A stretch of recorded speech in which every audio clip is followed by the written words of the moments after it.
This is a really serious subject today. We have a really incredible guest who's going to tell us her story of survival.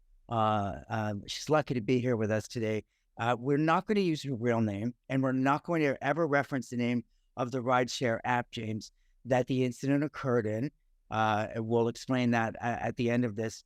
But James, if you can kind of listen to this interview, and then we'll bring you back in at the end to get your feedback and give people safety tips, that would be fantastic. How's that sound? That sounds great, Steph. Thanks for having me part of the conversation. I look forward to it. Yeah, no problem. So I'd like to say hi to CJ. Hey, CJ, not her real name. How you doing?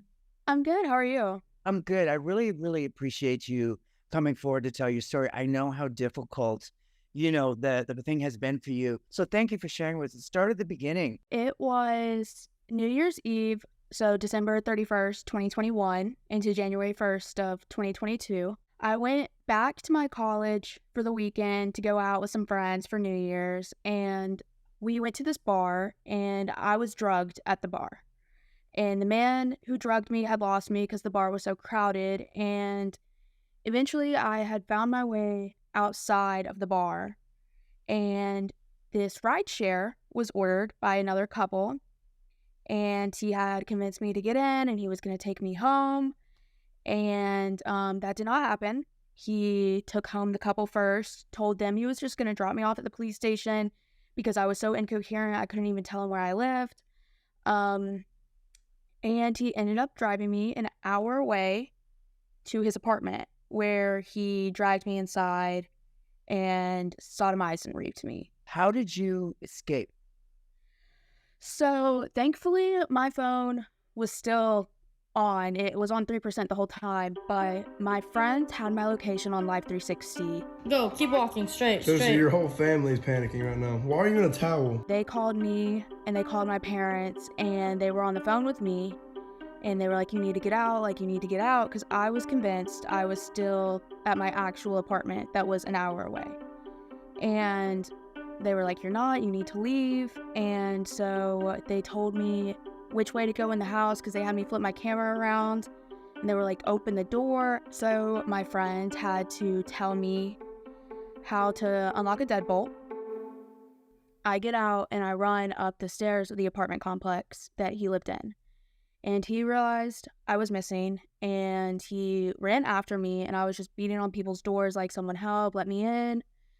And this woman came out, and she saw something wasn't right. I had just a towel wrapped around my waist. I was carrying like my skirt and my bra in my hands. And he was like trying to get me to go back with him. And he was like, this is my daughter. And she was like, like something's off. And so she like pulled me into her apartment and locks the door. And he tries to beat down the door and is like, don't let her leave with anyone, like she's my daughter. And eventually, after a few minutes of like beating on the door, he left. And my friends had tracked my location and came to his apartment complex and got me out of the woman's apartment and drove me to the hospital. I have a voicemail that I left on the lady's landline to myself. I thought I was calling my mom. Hey, you just call me. I don't really know what you mean, but, hang up when you reach all options. Right now, I'm hanging up. My mom and dad might come get me soon. Alright, I love you. Bye. So just explain to us because you've been drugged, what you thought you were doing and what was actually happening. So I thought I was calling my mom because my phone was on like 2% and it was charging, and I called my own phone number off of the lady's landline and left a voicemail to myself. I have a question for you. What do you think his intentions were with you beyond what had already happened? I feel like the moment I got into the rideshare, that he kind of knew he could take advantage of me like that in that way, and that he would probably get away with it. But luckily, my friends were able to track me, and like the couple in the rideshare had like his account number, so it just all got reported. I don't think he really thought that part through, but I definitely do think his intentions were to take advantage of me in that way. And he probably just thought he could drop me back off when he was done, like on the side of the road, because I wouldn't have remembered any of it. Were you concerned that he might have killed you? That definitely has been a main afterthought, because he was trying to get me back into his apartment, and at that point, it's almost like if he had, what would have happened. Well, And that definitely is scary to think about. And I think it is a real possibility that he could have killed me. now you have, correct me if I'm wrong, CJ, video, that video that you talked about, you showed that to me. You have that video of you in the home, don't you? My friends double phoned it off of FaceTime, so they do have a clip of the FaceTime. How are you? Are you doing okay? I am. I've been in therapy. I have a great support system. So my healing journey has been amazing because of the people in my life. So I'm really thankful for that. One of the things that I want our viewers to understand is a couple of things. Is that it turns out, am I correct, that the guy that picked you up that was driving this rideshare was not actually the person that was registered to that car. Is that correct? That part didn't belong to him? Correct. It was his dad's car. James, I'm sure you have a lot of questions and a lot of thoughts and a lot of suggestions. Sadly, these kinds of things happen in the rideshare environment, right? And when you think about how prolific this dynamic is, between 2010 and today, there have been over 11 billion rides on these rideshare apps. And between 2017 and 2018, there were about 4 billion. It's been reported there's about 4 billion rides between 17 and 18 alone. That comes out to about a ride every 45 seconds in the United States. And so people are, to your point, Steph, getting in the cars with strangers at an alarming rate. On January 3rd, so 2 days after, he was pulled over in a traffic stop. It was like set up to look like a traffic stop so they could get him in to the station, and they basically talked to him about what happened, and he was like, it was consensual. They were like, there's no way that was consensual. And so he got upset with the cops when he was being interrogated and started to assault a cop there too. So he got charged with sodomy, rape, and resisting arrest or assault on an officer. What other advice do you have for young girls like yourself at college? What would you say to them after having been through the experience that you've been through? So a lot of people will go out with casual friends or people that they've met like once or twice or like just talk to over social media. But I think if I did not go out with friends that I literally trusted with my life that night, there's a good chance I wouldn't have been alive. We promise you guys we do a follow-up on this story. Bradley Wiggins has been sentenced to 20 years. He's eligible for parole after 50. He's now a registered sex offender. Joining us now is Homicide Sergeant Michelle Garcia. Michelle, thank you for joining us. I know you have a personal connection to this story, and we really appreciate you being here. Tell us a little bit about CJ. I've known CJ for many years. I think I met her in 2014. I was on a television show, Dead Again, and we used to have these little interactions on Twitter where the network would have me just talk to some of the fans of the show, and CJ was one of them. So I met her, and she was the young girl who told me that her dad was in law enforcement, and I liked her. She was interested in doing something along the lines of what I did. So I connected with her, and I told her if she ever came to Chicago, then I would meet up with her. So her family came to Chicago to a Cubs game, and I met up with them, and we've kept in touch ever since.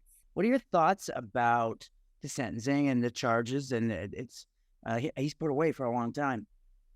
Yeah, 20 years is it's an appropriate sentence for this type of crime. I worried about the fact that lately sentences have just generally all around the United States been a little bit more lenient. Sexual assaults are just not taken as seriously as other crimes for whatever reason. And we all know that in this particular case, there were also charges of kidnapping, unlawful restraint, in addition to the sexual assault charges. So I think 20 years is good. I think he got what he deserved, and I'm glad that at this point CJ can at least now not have this hanging over her head anymore, and she can now attempt to move forward with her life. Often when people are assaulted, they had started with a group of friends and then somehow ended up by themselves after drinking. She appeared to be very intoxicated, and she looks like a young girl who's highly intoxicated who enters your vehicle. You know that she didn't hire you through the app and you still allowed her in your car. That's the first thing that this offender did that was wrong, and then obviously it just got worse from there. But even the people that were inside the vehicle with her, like, you want to be like, come on, you see this young girl is intoxicated and you leave her in the hands of this guy. It's unfortunate. I wish that night they would have dropped her off first. Here are some things that you should consider and do in order to stay safe and be safer when taking and using a rideshare. So those tips are, number one, request your ride inside, okay? Not when you go outside, stay inside, stay in a safe place in order to request your ride. Number two, check your ride. And we just talked about this, right? Looking at the driver's face, looking at the car's information, making the match, looking at the rating and such. So make sure you know whose car you're getting into if you're of a state of mind to do that, right? And many times we take these ride shares when we're not of a state of mind to drive ourselves, otherwise we would. And so, again, trust should be the bedrock of the overall system here. Number three, have the driver confirm your name as well. Have them say, hey, are you CJ? Yes, hey, I am James. Okay, great. Now there's a quick exchange there of identity and knowing who is who, right? Number four, make sure you always wear your seatbelt, because these ride shares do get in accidents, and these drivers at times can be under the influence. And there's a percentage, I want to say it is somewhere around 20% of them or more have been reported in a given year of fatalities have been under the influence of alcohol. So number six, make sure you share your trip details with your loved ones. And CJ, you did this. I'm very proud of you. Make sure you let folks know to the extent you can, hey, I'm going to be here or there, and you can use technology like you did to let folks know of your location. And we'll talk about Angel Tech and ways to do that as well. Protect your personal information is the next one. And the last one is follow your intuition, right? If something seems off, it is off. Take a minute, take a beat, take a step back and say, hey, you know what? I think I'll get the next car. Or, hey, friends, can we do a share? Can we go together? Or, hey, can you drop me off at my house first because I'm a single? And then the two of you together go to your location as a pair for the second phase of their trip, right? So that the least secure person is provided the most safety in that. And so there's some social responsibility too we can talk about for riders as well. Don't leave the single person in the car and the double person get out. So the name of our app is called Angel Tech. It's Angel with a J, tech, right? So you can go out to angel.tech, angel.live, because we want you to live and to be free and to be fulfilled. And check out our product that's out there. It's a live streaming personal body camera app that allows you to live stream what's happening to you. And it has your location in there, provides a map to your viewers, and it tracks your location every 10 seconds.